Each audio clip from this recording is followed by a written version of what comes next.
2 years ago, I moved more than 100 of my songs from CD Baby to DistroKid, and at the time, the decision felt pretty obvious. I was frustrated with the support issue. DistroKid looked attractive. Lots of my friends were using them, so I moved my catalog, plus all my releases since then. DistroKid has become the foundation of my music streaming business, and that's exactly why I made this video.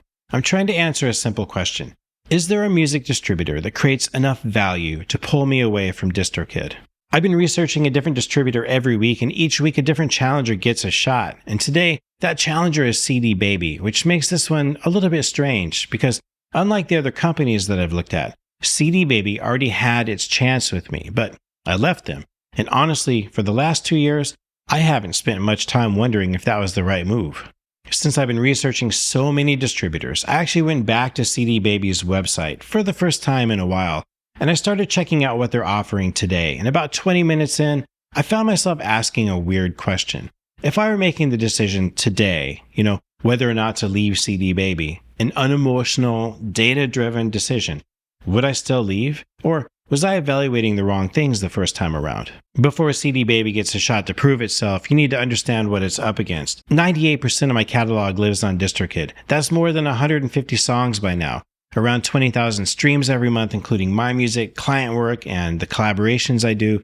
Pretty much the whole thing. And I've also changed since I left CD Baby. When I moved my catalog to DistroKid, they were just basically my distributor. And now they sit in the middle of a bunch of systems because I found several other ways to build music sales through third-party companies to go along with my DistroKid account. And if you've ever done any of those things yourself, you already know what happened next. There was so much busy work to get through. Still, I don't think about DistroKid as a distributor anymore. I think about it as part of an ecosystem. With that in mind, CD Baby's challenge is going to be a lot harder because they don't just have to beat DistroKid. They have to beat everything I've built around DistroKid. And thinking back several years, the first time I used CD Baby, I just knew the very basics. Upload music, get it onto Spotify, collect royalties. Pretty simple. And now, while I'm looking into CD Baby in 2026, I've started clicking through their CDB Boost program. I was just trying to see what had changed. And that's when I began to notice CD Baby talking about the MLC and SoundExchange and sync opportunities and royalty collection. Suddenly I was looking at most of the exact things I spent the last year or two trying to figure out on my own. Now, CD Baby says CDB Boost includes those things, MLC, SoundExchange, sync. Of course, now I know you can set those up for yourself without your distributor helping. None of those systems is really that difficult. And that's when the comparison changed. I stopped asking whether CD Baby had better features, and I started asking how much my time was actually worth. Eventually, I got tired of reading all those promotional pages, and I started asking a different question. What is the ROI if I move everything right now? Not my next release and not some hypothetical artist. I'm talking about my catalog right now in 2026. I've been on DistroKid Ultimate for about 2 years, so at current pricing, that's about $180 before taxes. When I look at CD Baby, releasing a single is about $10. My catalog is more than 150 songs, so that means if I publish those as singles, we're talking roughly $1,500, and that's just to get those songs online. And that's before we even start talking about their commissions. CD Baby takes 9% of streaming and download, plus 15% of MLC, and 9% of SoundExchange royalties that they collect. But here's a big one. They keep 40% of sync revenue they collect. At first, that looked like a pretty easy win for DistroKid. I mean, with CD Baby taking so much of my revenue, why would I go that route? But then I caught myself because I was acting like the last 2 years had never happened. Money wasn't the only thing I'd invested in over the last couple of years. I'd invested my time. Now, speaking as someone that just went through all of this, I can tell you BMI took less than an hour to sign up, but the real time step was registering those songs. With more than 150 of them, that was a significant investment, and it took me several days to do it all. But now my songs are registered, it gets way easier. New releases just become part of the process. The MLC was a different experience. Not a lot of my time, but just a slow process. I would do a little, then wait, then verify something, and then wait again, then come back later and repeat. But eventually, I got set up. And SoundExchange surprised me in a good way. I signed up in just minutes, And then I discovered I could register my catalog using a spreadsheet, which meant it wouldn't take weeks of administrative work. Actually, I discovered that both MLC and SoundExchange allowed that spreadsheet approach, which makes them both easier. And suddenly, some of those CD Baby percentages started feeling very different, kind of personal, actually, because 2 years ago, CD Baby would have been helping me solve problems that I hadn't solved yet.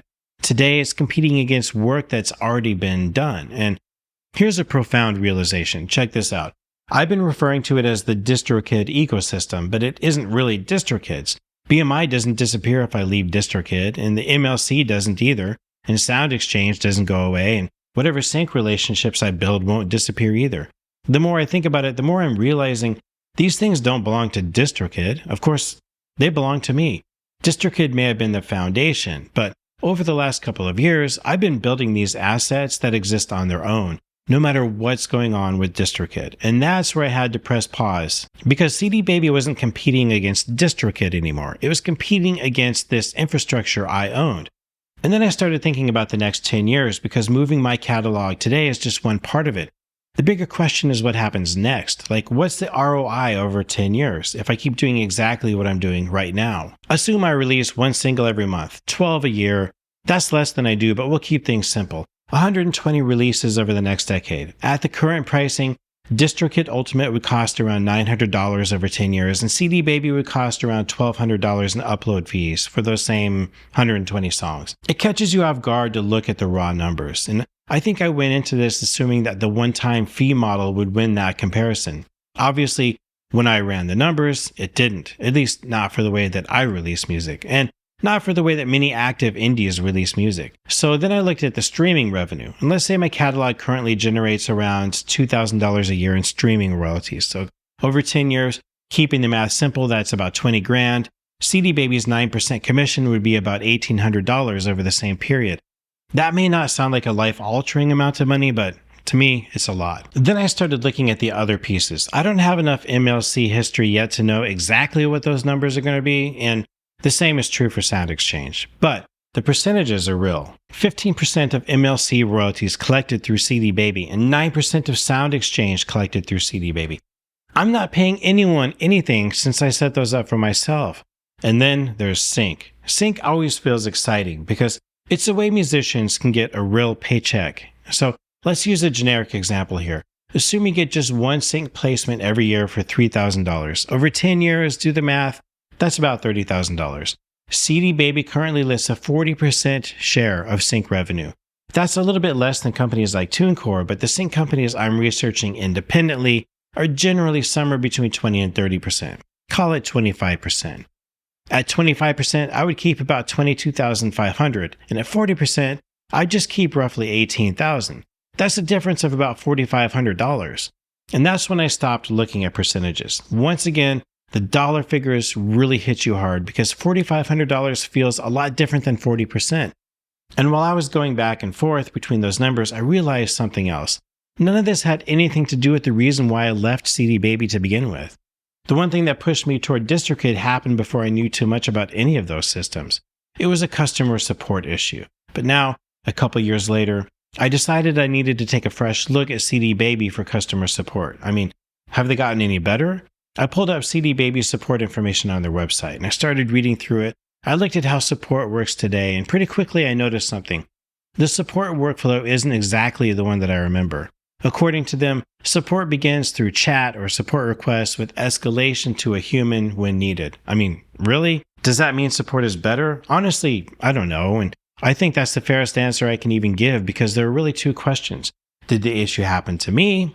Yes, that's why I left. I still have PTSD from that, but would I automatically assume this same outcome today? And I don't think I have enough evidence to say that exactly, but I was pretty pissed about that experience a couple years ago, and I will never forget that it happened. So what else am I missing? I realized there's one more crucial thing because I opened my DistroKid account and I saw something I've used so many times, I barely think about it anymore. I'm talking about splits, actually automated splits. I realize I've been evaluating CD Baby like an artist, but that's only part of how I use these platforms. I'm also a producer. I work with collaborators and clients all the time, and once you start doing that, certain things stop feeling like features, and they start feeling like infrastructure. And when royalty money comes in, I don't have time to be an accountant. I don't want to track people down. I don't want to manually send payments. I want the system to do it. And DistroKid explicitly supports automatic royalty splits and collaborator payouts. It's one of the first things I grew to love when I first signed up, but is the same thing built into CD Baby. Now, I found mention of songwriter splits and publishing and ownership splits, but I never found an equivalent collaborator payout workflow. And honestly, as a customer, I never remember seeing anything about splits there, and that is a bummer. But every platform has to survive the real-world workflow test. And at that point, I closed all the websites, the pricing pages, the support pages, the royalty collection pages, everything.